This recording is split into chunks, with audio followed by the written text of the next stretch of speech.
So peace, y'all. So look, before you get your dick wet, right, or the other way around, before you get your pee wet, you gotta ask yourself: is that little 5 minutes of pleasure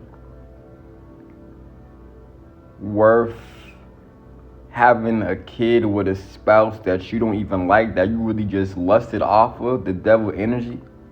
So before you have sex, just make sure you know what you're really doing, because sex is meant to have kids.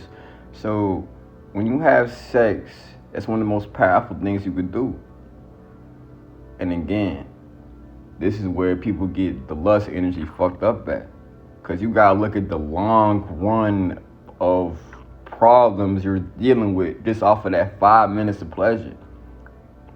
So let's say you have a kid, right? Because that's what sex do. Sex is meant to have kids. So let's say you have a kid. Now you have a kid with a spouse that you don't even like. Now your spouse has to raise your kids, your energies that incarnated in here in this realm to be with you. But now you have to raise them kids with a spouse you don't even like. So now you're putting now your kids is messed up now. Now your kids can't even live in a 2-parent household because you wanted to just lust. You feel me? And you didn't even pick who you really wanted to have a kid where you just went off the lust energy. You feel me? And now this is where it comes in that too. All the people, right, that abort babies, that's karmatic debt. Because again, you know what sex is. It's universal law. When you have sex, you should know the outcome of having sex. Sex is to have kids. Now, when you do certain shit like that and you abort babies, that's karma on you. Now you're facing karmatic debt.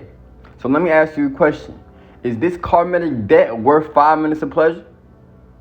You're going to have to pay that karma back. It's universal laws, cause and effect. The cause is having sex, the effect is having a kid. And then when you kill the kid, you're not even going by universal law, which means you're not going by the laws, which means that's karmatic debt back to you. So what I'm trying to say is all that shit really worth it? Is that is you getting your little pee wet worth karmatic debt, or having a spouse that's raising your kids that you don't even like, that you just got off of lust? Now you have a spouse that you don't even like and you hate because you wanted 5 minutes of pleasure. Now this person you hate has to raise your kids too. And now your kids is messed up because now they can't even live in a 2-parent household. That's what I'm trying to say. Is this shit really worth it?